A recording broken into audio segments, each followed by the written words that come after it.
नमस्कार मित्रांनो, स्वागत आहे तुमचं आपल्या या यूट्यूब चॅनलमध्ये. तुम्ही जर या चॅनलवर नवीन असाल तर सबस्क्राईब करायला विसरू नका. मित्रांनो, आज आपण बघणार आहोत वर्ग 11वा विषय इंग्रजी 4.3a अ मिडसमर नाईट्स ड्रीम म्हणजेच मध्यरात्रीचे स्वप्न या नाटकातील हा जो भाग आहे. तर यातील ॲक्ट 3 अंक 3 आणि सीन 2 प्रसंग 2 हा या ठिकाणी आपण बघणार आहोत. सीन दिलेला आहे. राजा आणि राणी यांच्या सेवेमध्ये इतर पर्या ज्या फेरीज आहेत त्या व्यस्त आहेत. थिसियस आणि हिप्पॉलिटा यांचे सेवक त्यांच्या सेवेमध्ये रुजू झालेले आहे. Another part of the wood म्हणजे जंगलाच्या दुसऱ्या भागात ओबेरॉन प्रवेश करतो आणि आता ओबेरॉनचं वाक्य आहे. तो म्हणतो की टिटानिया ही जागी झाली असेल का? मला फार उत्सुकता लागून राहिलेली आहे आणि ती जर जागी झाली असेल तर तिच्या डोळ्यासमोर सर्वात पहिले कोण आला असेल ज्याच्यावरती खूप प्रेम करू लागेल. हा इथं माझा दूत आलेला आहे. आणि त्याच वेळेस एक पक विदूषक जोकर येतो आणि ओबेरॉन त्याला म्हणतो, काय रे वनदूता, या स्पिरिटेड मंतरलेल्या वनामध्ये तू आता कोणत्या जादूच्या खेळाचा प्रताप करून ठेवलेला आहे? तू कोणती जादू केलेली आहे? तर त्यावेळेस पक म्हणतो की माझी जी राणी आहे ती माझी राणी एका भयानक प्राण्याच्या प्रेमात पडलेली आहे. तिच्या आवडत्या फुलांच्या झाडाखाली ती गाढ झोपेत असताना अथेन्समधल्या एका कामगारांचा गट जो या ठिकाणी नाटक सादर करणार होता तो त्या ठिकाणी आला. थिसियसच्या विवाहानिमित्त ते जे नाटक करणार होते त्याची तालीम त्या ठिकाणी ते करत होते. तर पेरामसची भूमिका करणारा जो बॉटम आहे त्यांच्यातला सर्वात मूर्ख मनुष्य तो त्या मंचावरून तिकडे बाहेर गेला आणि त्याच्या पुढच्या प्रवेशाची वाट पाहत तो झुडपात उभा होता. त्याच्या डोक्यावर हा पग सांगतो की त्याच्या डोक्यावर मी गाढवाचं मुंडकं लावलं आणि थिस्बीशी बोलण्यासाठी त्या विदूषकाने लगेचच रंगमंचावर प्रवेश घेतला आणि सर्वांनी त्याला पाहिलं. त्याची विचित्र आणि एकदम भयानक रूप पाहून सगळे प्रचंड घाबरले. त्यांच्यातले एकाने माझ्या पावलांचा आवाज ऐकला आणि तो किंचाळला, खून आणि मदतीसाठी अथेन्समधील लोकांच्या नावाने तो ओरडू लागला. मग ते इकडे तिकडे पळू लागले, वेड्यासारखं वागू लागले. त्या गडबडीत त्यांचे जे कपडे ते काटेरी झाडाझुडपांमध्ये अडकले. काहींच्या बाया फाटल्या, काहींच्या टोप्या फाटल्या, त्यामुळे ते आणखीन घाबरले. मग मी त्यांचे लक्ष आणखीनच विचलित केले आणि तो जो बिचारा पेरमस आहे, जो बॉटम आहे, त्याला मागे सोडून ते बाकीचे पळून गेले. त्याचवेळी टिटानिया झोपेतून जागी झाली आणि त्या गाढवाला तिने पाहिले आणि त्या पाहता क्षणी ती त्या गाढवाच्या प्रेमात पडली. या ठिकाणी आता ओबेरॉनचं वाक्य आहे. ओबेरॉन म्हणतो, हे तर मी कल्पना केल्यापेक्षा काहीतरी वेगळंच घडत आहे. खूप छान घडत आहे. जशी मला अपेक्षा आहे तसं ते घडत आहे. पण मी सांगितल्याप्रमाणे तू त्या फुलातला प्रेमरस त्या अथेनियनच्या डोळ्यात घातलास का? तर पक म्हणतो, हो, तो झोपलेला मला सापडला, तेही काम मी पूर्ण केलं आणि त्याची अथेनियन स्त्रीसुद्धा जवळच झोपलेली होती. त्यामुळे उठल्यानंतर त्याने तिला नक्की पाहिले असेल. अशाच वेळीस डेमेट्रियस आणि हर्मिया दोघं प्रवेश करतात. त्यांचा प्रवेश या ठिकाणी दाखवलेला आहे. आणि ओबेरॉन म्हणतो की बाजूला उभा राहा, हे तेच अथेनियन्स आहेत. आणि पक म्हणतो, स्त्री तीच आहे पण तो पुरुष हा नाही, कारण मी जो पाहिलेला तो पुरुष हा नाही. तर डिमिट्रियस म्हणतो की अगं तुझ्यावर एवढे प्रेम करणाऱ्याला असे का फटकारतेस? जो काही राग असेल तो तुझ्या शत्रूवर काढ, प्रेम करणाऱ्यावर नाही. तर हार्मिया काय म्हणते, मी फक्त तुझ्यावर राग काढत आहे. खरे तर मी तुझ्याशी अजून खराब वागायला पाहिजे, कारण तुला शाप द्या असे काहीतरी तू केले आहेस का, अशी मला भीती वाटते. म्हणजे काहीतरी तू वाईट केलेलं आहेस. जर लायझेंडरला झोपेत ठार मारले असतील तर तू अगोदरच तुझे हात रक्ताने माखलेले आहेत. आणि हार्मिया म्हणते की तू मलाही मारून टाक आणि त्याच रक्ताने तू आंघोळ कर. सूर्य दिवसाशी जेवढा प्रामाणिक नसेल तेवढा लायझेंडर माझ्याशी प्रामाणिक होता. त्यांचं इतकं प्रेम होतं एकमेकांवर. आणि ती हार्मिया म्हणते की मी झोपेत असताना तो मला सोडून कसा जाऊ शकेल. तो गेला नसेल, तू त्याला नक्कीच मारले असावे. एखादा खुनीच तुझ्यासारखा भावनाशून्य आणि निर्दयी दिसू शकतो. म्हणजे तू खुनी आहेस की मला दाट शंका आहे की तू त्या लायझेंडरला मारले असेल. तर यावेळेस डिमिट्रियस म्हणतो की उलट ज्याचा खून झाला आहे तोच असा दिसू शकतो आणि मी तसाच दिसतो आहे. तुझ्या निष्ठुरतेनं माझे काळीज चिरून टाकलेलं आहे आणि तरी तू एक खुनी शुक्राच्या चांदणीप्रमाणे निर्मळ दिसत आहे. यावर हार्मिया म्हणते की तुझा माझ्या लायझेंडरशी याचा काय संबंध, तू कुठे आहे. अरे डिमिट्रियस, तू माझ्यासाठी त्या लायझेंडरचा शोध घेशील का. तर त्यावेळेस डिमिट्रियस म्हणतो, जर मला तो सापडला तर मी त्याचे जे अवशेष आहेत ते माझ्या शिकारी कुत्र्याला खायला घालीन. यावर हार्मिया म्हणतो की हे कुत्र्या, तू इथून चालता हो, निघून जा इथून. तू माझ्या संयमाचा अंत पाहतो आहेस. याचा अर्थ तूच त्याला मारले. यापुढे मी तुला माणूससुद्धा म्हणणार नाही. पण एकदाच तू सांग की काय खरं आहे. निदान माझ्यावर उपकार म्हणून तरी सांग. तू त्याला तो जागा असताना पाहिलं होते की झोपेत असताना तू त्याला ठार मारलं, हे तरी सांग. तू किती शूर आहेस. एखादा साप करू शकेल इतक्या सहजपणे तू एक कृत्य केलेलं आहे. सापही असा डंक मारणार नाही. असा डंक तू मानव असून या ठिकाणी मारलेला आहेस. त्यावेळेस डिमिट्रियस म्हणतो, तू विनाकारण गैरसमजाने स्वतःच्या जीवाला तकलीफ देत आहेस. मी लायझेंडरला मारलेलं नाही, असा गुन्हा मी केलेला नाही आणि मला असं वाटतं की तो मेलेला पण नाही. मग हार्मिया म्हणते, मग मला तू सांगा की तो सुखरूप आहे की नाही. त्यावेळेस डिमिट्रियस म्हणतो की मी जर तुला हे सांगितलं तर त्या बदल्यात तू मला काय देशील, मला काय मिळेल त्या बदल्यात. हार्मिया म्हणते, तर या बदल्यात मी तुला कधीही दिसणार नाही आणि आता मला तुझ्या सहवासात एक क्षणसुद्धा थांबायचं नाही. मी इथून निघून जात आहे. तू जिवंत असो वा नसो, मी तुला पुन्हा कधीही दिसणार नाही. यावेळेस डिमिट्रियस म्हणतो की आता ही संतापात आहे आणि या संतापाच्या भरात मी तिच्या मागे जाणं हे योग्य ठरणार नाही. तेव्हा काही काळ मी इथं थांबावं आणि त्याची पुरेशी झोप झालेली नाही. त्याच्यामुळे हे दुःख आणखीनच क्लेशदायक आहे. आणि थोडा वेळ तो झोपण्याचा प्रयत्न करतो. तो आडवा होतो, तो झोपतो आणि यानंतर ओबेरॉन म्हणतो, अरे हे तू काय करून ठेवलं. म्हणतो, फार मोठी चूक केलेली आहेस तू. जो अगोदरपासून प्रेमात होता त्याच्याच डोळ्यात तू प्रेमरस घातला. हे असं काय केलंस बाळा तू. तुझ्या या चुकीमुळं या माणसाच्या खोट्या प्रेमाचं खऱ्यात रूपांतर होण्याऐवजी कुणाचे तरी खरे प्रेम वाईट ठरले जाणार. म्हणजे जे घडू नये ते तू घडून आणलंस. यावेळेस तो पक म्हणतो की असं असलं तर तो नशिबाचा खेळ म्हटलं पाहिजे की मी जाणून बुजून हे केलेलं नाही. हा नशिबाचा खेळच म्हटला पाहिजे. की त्याचं म्हणणं आलं की कोणी एखादा माणूसच खऱ्या प्रेमाशी प्रामाणिक असतो. बाकी जे गोंधळलेले लोक असतात, जे कन्फ्यूज लोक असतात, ते आपल्या प्रेमाच्या शोधात कुणीकडे तरी भटकत असतात, फिरत असतात. मग ओबेरॉन म्हणतो की तू वाऱ्यासारख्या वेगानं सगळ्या जंगलात फिर आणि अथेन्सच्या हेलेनाला शोधून काढ. ती प्रेमानं व्याकुळ झालेली आहे.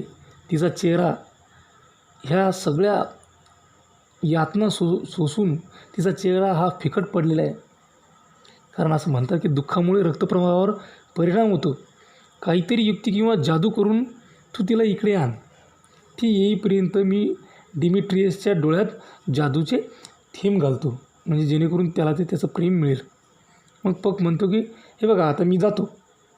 टार्टर या रानटी हल्लेखोरांच्या धनुष्यातल्या बाणापेक्षा जास्त वेगाने जातो म्हणतो. मी खूप जोराने त्या ठिकाणी जातो. ओबेरॉन असं म्हणतो की जी कामदेवाचा बाणाचा जो स्पर्श झालेला जो फूल आहे क्युपिड, तो त्या मनुष्याच्या डोळ्यात झिरपून जा. आणि जेव्हा हा व्यक्ती त्या मुलीकडे बघेल तत्क्षणी त्याच वेळी तो तिच्यावर प्रेम करू लागेल. ती त्याला एखाद्या शुक्राच्या चांदणीप्रमाणे दिसू लागेल. मग तो ते फूल चोरून त्याचा रस पिळून डिमिट्रियसच्या पापण्यांवर लावतो आणि त्याला म्हणतो की हे युवका, तू ज्यावेळेस जागा होशील त्यावेळेस तू जिच्यावर प्रेम करतो ती तुझ्याजवळ असेल, तेव्हा तुझे प्रेम स्वीकारण्याची तिच्याकडे याचना कर. आणि पक त्या ठिकाणाहून प्रवेश करतो आणि म्हणतो की पर्यांच्या राजाचे राजे. आता ओबेरॉनसाठी म्हटलेला असतो की हेलेना येत आहे. आणि ज्या युवकाला म्हणजे डिमिट्रियसला मी चुकून हा तरुण समजलो, तो लायझँडरही प्रेमयाचना करीत तिच्या मागून येत आहे. हे चमत्कारिक दृश्य आपणास पाहायचे आहे का? हे ईश्वरा, की हे लोक किती मूर्खासारखे वागतात, असं पक म्हणतो. त्यावर ओबेरॉन प्रतिक्रिया देतो की तू बाजूला हो. आणि त्याच्या आवाजाने डिमिट्रियसला जागा होऊ दे. पक म्हणतो की एकाच वेळीस हे दोघे तिची प्रेमयाचना करतील, ते दृश्य पाहण्यासारखे असेल. मग या ठिकाणी डिमिट्रियस आणि लायझँडर हे एकाच व्यक्तीसाठी प्रेमयाचना करतील. हा हास्यास्पद खेळ राहील आणि तो पाहण्यासाठी फार गंमत होईल. इथे लायझँडर आणि हेलेना प्रवेश करतात आणि त्यानंतर लायझँडरचा डायलॉग आहे. तो म्हणतो की माझं तुझ्यावर प्रेम आहे असं सांगूनसुद्धा मी तुझा थट्टा करतो असं तुला वाटते का? एखाद्याची थट्टा करताना कुणाच्या डोळ्यात अश्रू येत नसतात. ज्या अर्थी माझ्या डोळ्यात अश्रू येत आहे त्या अर्थी मी खरं बोलत आहे. माझ्या मनातल्या खऱ्या भावनांचा तिरस्कार कशी करू शकते तू? त्यावर हेलेना म्हणते की तू फारच धूर्त आणि कपटी होत चाललेला आहे दिवसेंदिवस. की मला तू वचनं दिलेली होती, आणाभाका दिलेले होतेस. मला जी वचनं तू दिलेली होतीस, आणाभाका दिले होतं, तेच वचनं त्याच आणाभाका तू हर्मियालासुद्धा दिलेल्या आहेत. मग या दोन्ही कशा खऱ्या असू शकतील? म्हणजे दोन्ही जणींना दिलेल्या वचनं आणाभाका ह्या खऱ्या असू शकत नाहीत बरं.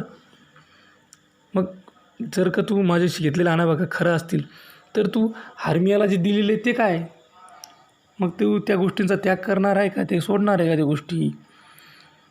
मग या दोन्ही गोष्टींना जर पडताळून पाहिलं तर या दोन्ही गोष्टी सारख्या आहेत, म्हणजेच या गोष्टी निरर्थक आहेत. यात कोणत्याही प्रकारची सत्यता नाही असं हेलेनाला म्हणायचे.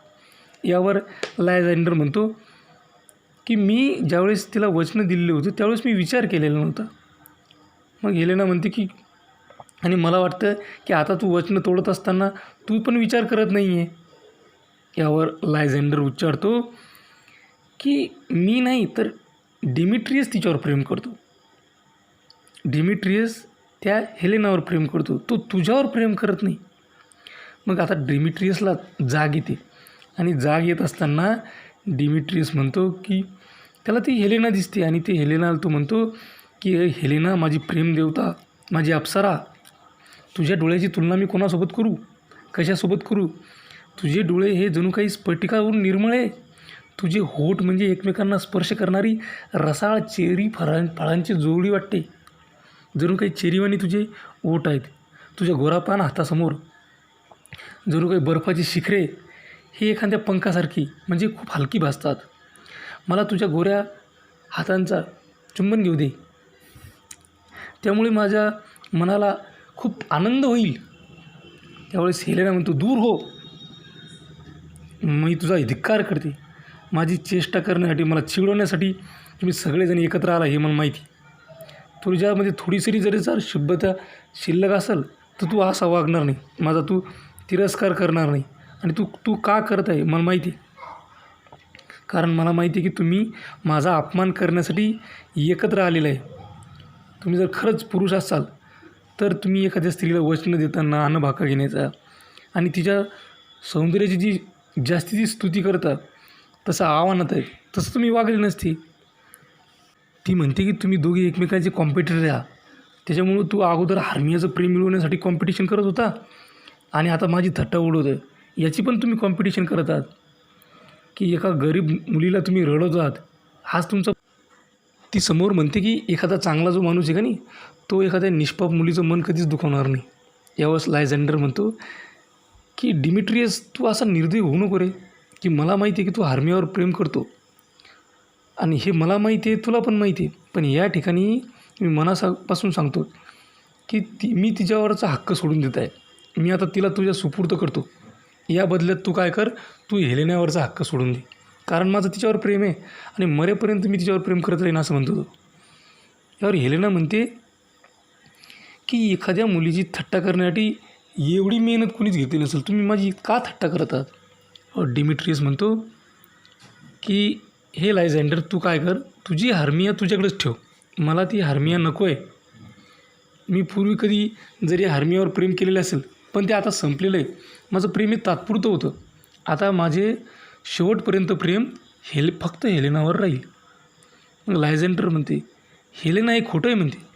आणि डिमिट्रियस म्हणते की तुला माहीत नसलेल्या ह्या प्रेमाचा तू अपमान करू नको, नाहीतर तुला त्याची फार मोठी किंमत मोजावी लागेल. तू जिच्यावर प्रेम करतोस की नाही, ती स्त्री या ठिकाणी येत आहे. आणि असं म्हणताना हार्मिया येते. हार्मिया आता स्टेजवर प्रवेश करते. हार्मिया म्हणते की या रात्रीच्या अंधारामध्ये क्लिअर दिसत नाही, स्पष्ट दिसत नाही आणि ते बघताना डोळ्यांना त्रास होतो. पण ऐकणं फार सोपं आहे. लायझेंडर, मी तुला पाहू शकत नाही, पण तुझा आवाज ऐकून मी तुला शोधून काढलं म्हणते. आणि तू कसा निर्दयी आहे रे, मला एकटीला सोडून तू निघून गेला. लायझेंडर म्हणतो की माझ्या प्रेमानं मला आदेश दिला होता की तू इथून निघून जा. मग असा आदेश दिलेला असताना मी तिथं कसं थांबेन. त्यावेळेस हार्मिया म्हणते पण असं कोणतं प्रेम आहे की माझ्या लायझेंडरला माझ्यापासून दूर जायला सांगेल. त्यावेळेस लायझेंडर म्हणतो की मला माझ्या प्रेमाकडं, जिचा गोरेपणा रात्रीच्या अंधाराला डोळ्यातल्या प्रकाशापेक्षाही अधिक उजळून टाकतो, त्या सुंदर हेलेनाकडं त्वरेने जाणे भाग होतं, शिताफीनं जाणं भाग होतं. हार्मिया म्हणते की तू जे काही बोलत आहेस ना या ठिकाणी, ते खरं नाही. मला तर वाटते ती गोष्ट अशक्य आहे. यावेळेस हेलेना म्हणते की म्हणजे ही सुद्धा या कटकारस्थानात सामील आहे तर आहे ना. आता माझ्या लक्षात आलं म्हणते की तुम्ही सगळ्यांनी मिळून माझी थट्टा केली की हार्मिया, तू सुद्धा निष्ठुर आहे की तू माझी मैत्रीण असताना तू या दोघांसोबत हातमिळवणी केली आणि या अशा पद्धतीची माझी थट्टा चालवली. तू विसरली का आपण एकमेकांना बहिणीप्रमाणे आपण वागलो, आपण एकमेकांना वचनं दिलं, खूप सारा वेळ आपण एकत्र घालवला आणि एकमेकींना कधी अंतर देणार नाही असं सांगितलं. आता शाळेपासून आपली मैत्री होती, आपण बालपणापासून सोबत आहोत, एकत्र बसलो, एकाच कापडावर आपण नक्षीकाम केलं, आपण त्यानंतर एकाच पट्टीत गाणे म्हणत होतो, आपले आवाज आपले मनं हे जोडलेले होते, आपण एखाद्या जुळ्या बहिणीप्रमाणे वाढलो. जरी आपले शरीर भिन्न होते तरी आपलं मन, आपलं हृदय हे एक होतं. आणि तू तुझ्या या गरीब मैत्रिणीचा अपमान केलास, तू यांच्याशी कटकारस्थानात सामील झालीस. तुला आपली मैत्री नष्ट करायची आहे का. आणि हे चांगल्या मैत्रीचं चिन्ह नाही आणि एक चांगलं स्त्री असण्यानं सुद्धा लक्षण नाही. जरी मी यावेळी दुखावलेले गेले असेल तरी संपूर्ण जी स्त्री जात आहे ती नक्कीच तुझ्या या वर्तनामुळं नाराज होणार आहे. यावेळेस हार्मिया म्हणते की तुझे हे बोलणे ऐकून मी अवाक झाले म्हणते, मला धक्काच पोचला, मी गोंधळून गेलेलं आहे. मी तुझा अपमान करत नाही, उलट तूच माझा अपमान करत आहे. तर हेलेना म्हणते असं आहे का, मग तू त्या लायझेंडरला माझ्या डोळ्यांची, माझ्या चेहऱ्याची तारीफ करत माझ्या मागं फिरायला, माझा अपमान करायला पाठवलं नाही का. हे खरं आहे की नाही तू सांग. आणि तुझा तो दुसरा प्रेमी, काय नाव त्याचं, डिमिट्रियस, ज्याने काही दिवसापूर्वी माझं प्रेम लाथाडलं आणि मला खूप यातना दिल्या, त्यालासुद्धा तू मला आता देवी म्हणायला, माझ्या सौंदर्याची तारीफ करायला पाठवलं नाही का. ज्या मुलीला म्हणजे जर मला तो क्षणभरसुद्धा सहन करत नाही, तिचीच तो तारीफ का करेल? आणि लायझेंडर जो तुझ्यावर खूप प्रेम करत आहे, तो तुला नाकारत आहे आणि माझ्यावर प्रेम व्यक्त करत आहे. म्हणजे याचा अर्थ तू त्यांना सांगितलं म्हणून ते हे सगळं करत आहेत. की ती म्हणते की हेलेना म्हणते, मी तुझ्यासारखी नशीबवान नाही, सर्वांना आवडतसुद्धा नाही आणि माझ्या प्रेमाला कोणी रिस्पॉन्ससुद्धा देत नाही. त्यानं कुणाला काय फरक पडतो? म्हणून सर्वांना माझी दया वाटायला पाहिजे, कुणालाही माझा तिरस्कार वाटायला नाही पाहिजे. यावेळेस हर्मिया म्हणते, तू काय बोलते, तुला काही समजते का? मलासुद्धा काही समजत नाही आहे. तर हिला म्हणते की अच्छा ठीक आहे, म्हणजे तुला जे हवे ते कर आता. तुझा हा जो खालच्या क्वालिटीचा जो खेळ आहे तो चालू दे. मला तू समोरून सहानुभूती दाखवल्याचं नाटक करते आणि मी वळल्यानंतर माझी चेष्टा करते. हा तुझा जो खेळ चालू आहे तो चालू दे. तुम्ही खूप हुशारीनं हा खेळ खेळत आहात, की तुमची एवढी हुशारी आहे की तुमच्या याच्यावर कुणीतरी एखादं पुस्तक लिहेल. तुमच्याकडे जर का दयाभाव असता, सुसंस्कृतपणा असता, तर तुम्ही हा माझ्यासोबत खोटं भांडण्याचा हाव आणला नसता. म्हणून मी तुमचा निरोप घेतलेलं बरं, मी इथून निघून जाते. यात काही अंशी माझी पण चूक आहे, कारण मी तुमच्या पाठीमागं इथपर्यंत आले. आता मी निघून जाते, नाहीतर मरून जाते. मी मरून गेली की सगळं ठीक होऊन जाईल. यावेळेस लायझेंडर म्हणते की हे प्रिय हेलेना, थांब, माझं म्हणणं ऐकून घे. की माझ्या प्रिय आणि हे रूपवती हेलेना, तू माझं सर्वस्व आहे, तू माझा प्राण आहे. यावेळेस हर्मिया म्हणतो, लायझेंडर, माझ्या प्रिय करा, माझी अवहेलना करू नको रे, माझी थट्टा करू नको. यावेळेस डिमेट्रियस म्हणतो की हर्मियानं तुला विनंती करून तू हेलेनाचा अपमान करणे जर थांबवत नसशील तर मी तुला जबरदस्ती थांबवील. लायझेंडर मग म्हणतो की हर्मियानं जी मला विनंती केलेली आहे त्याच्यापेक्षा जर प्रभावित तुझं वक्तव्य नाहीच आहे आणि त्याचा माझ्यावर फरकही पडणार नाही. की तुझी जी धमकी आहे, तुझ्या धमकीमध्ये हर्मियाच्या विनंती इतकं सामर्थ्य नाही, तितकी ताकद त्याच्यात नाही. की तो त्या हर्मियाला म्हणतो की मी तुझ्यावर प्रेम करतो, मी शपथ घेऊन सांगतो की मी फक्त तुझ्यावर प्रेम करतो. त्यावेळेस डेमेट्रियस म्हणतो की त्याच्यापेक्षा जास्त प्रेम मी तुझ्यावर करतो. लायझेंडर म्हणतो की जर तू असं म्हणत असशील तर चल आपण फायटिंग करू आणि मग तू सिद्ध कर, आपण सिद्ध करू कोण कोणावर जास्त प्रेम करतं. मग डिमेट्रियस म्हणतो ठीक आहे, चाल होऊन जाऊ दे मग. आणि हर्मिया म्हणते की लायझेंडर, हे सगळं तू का करतोय रे? लायझेंडर ते हर्मियाला म्हणतो, तू दूर हो काळतोंडे. यावर डिमेट्रियस म्हणतो, नाही म्हणतो हर्मिया, तो तुझ्यापासून दूर जाण्याचं नाटक करतो म्हणतो. तो माझ्या मागं येतोय असं भासवेल, पण प्रत्यक्षाचं असं होऊ नये.